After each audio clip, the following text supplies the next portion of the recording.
to the Ranger's Respite. I'm Philip, and this is Drinking Geeks. Hey guys, because I keep saying that Holden is going to have a show on Mondays, and he is eventually, and because he hasn't sent me anything to edit and upload, I decided that I've got to do something to fill the space, but I'm no mad mixologist like he is, so that's out. But I am a nerd, specifically a whiskey nerd. So, let's talk about bourbon in an educational way. Bourbon is a pretty tightly controlled substance. I mean, in terms of how it's made, where it can be made, what it can be made from, and the standards for aging it. So, let's start with what is bourbon.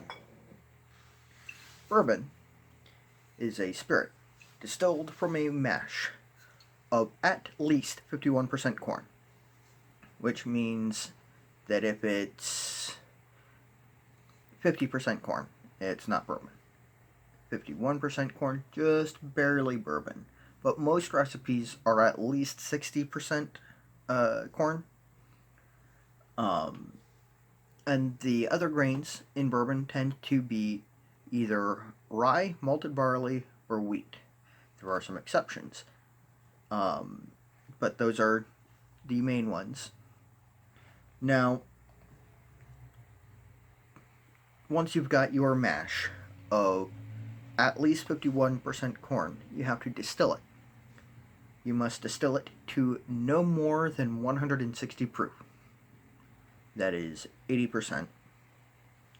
And then it must be barreled in new charred white oak barrels at no more than 125 proof. So that's 125. Just divide it by 2. That's how you get proof in American anyway. And then there is no minimum age for bourbon.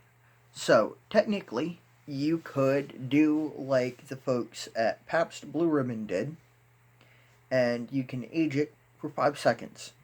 It's not really aging it, but it's technically bourbon.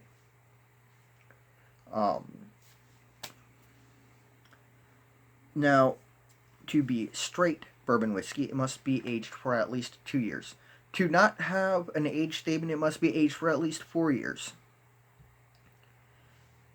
And your end product must be bottled at no less than 80 proof. Now, that is in the US. In Australia and some other places, you can get away with bottling it at the bare minimum of 37%. But that won't cut it in the States. Now, the other major rule for bourbon, the really important one, bottled in bond. What does bottled in bond mean? Well, it means that it is aged in a federally bonded or insured warehouse, meaning, hold on, let me start with the very beginning. The Bottled in Bond Act was passed in 1897 because there were people called rectifiers who were taking maybe substandard whiskey and doctoring it up with some spices and wood pulp and other things to make it better. And there were some not very good things happening in the spirits industry regarding that. So, in 1897, Congress passed the Bottled in Bond Act, which required that a bottled in bond whiskey be from a single distiller, from a single growing season, aged for the bare minimum of 4 years in a federally insured warehouse under U.S. federal government supervision. and bottled at 100 proof. There's some confusion on that last bit, because sometimes you'll see somebody say at least, but the word of the law is 50% alcohol. Come on, focus. You can do it.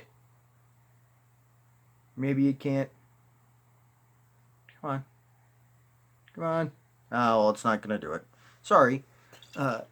Exactly 50% alcohol, or 100 proof. Now, the Bottled & Bond label is sort of a standard of quality that you can rely on. Of course, there are better bonded whiskeys, and there are less good.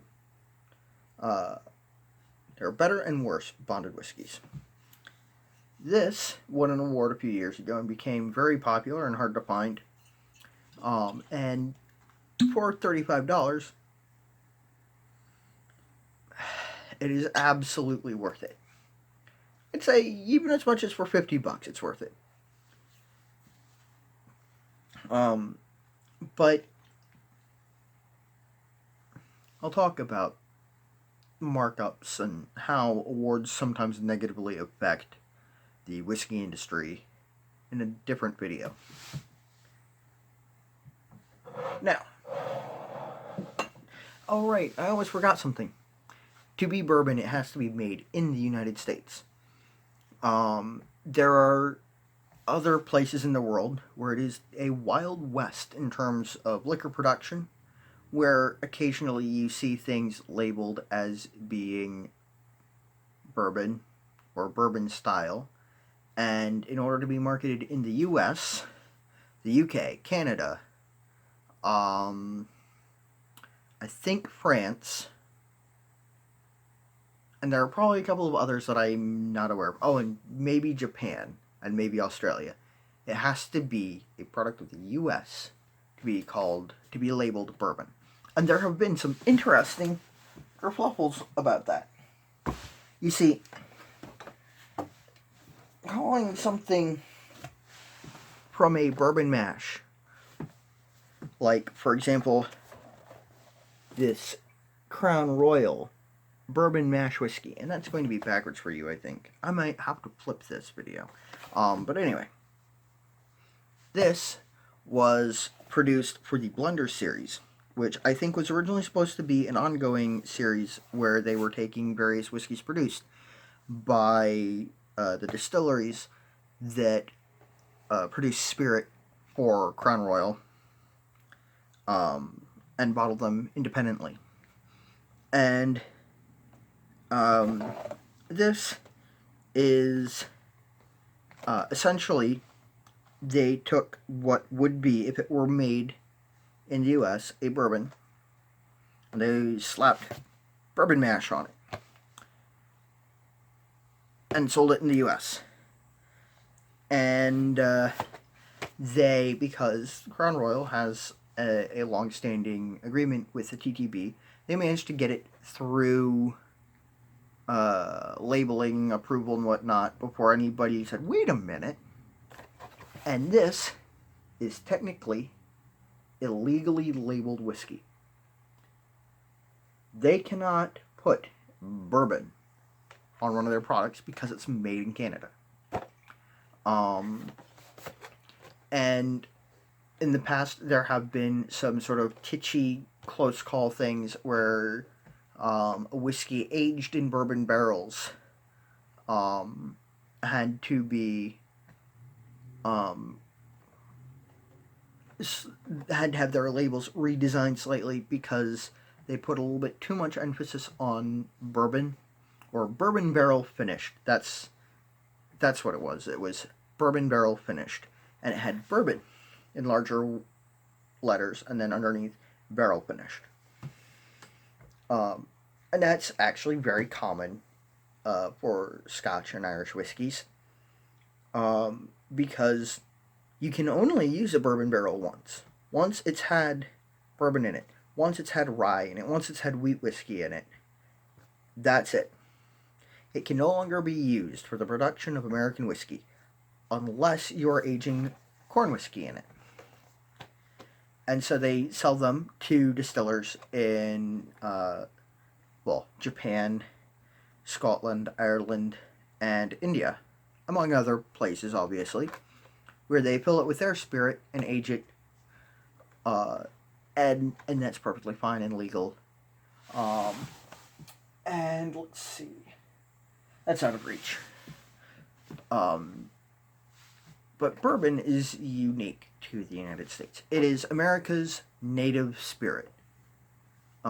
It was not the first spirit produced in the U.S., and I'll talk about that in another video. In the meantime, stay happy, stay geeks, slancha.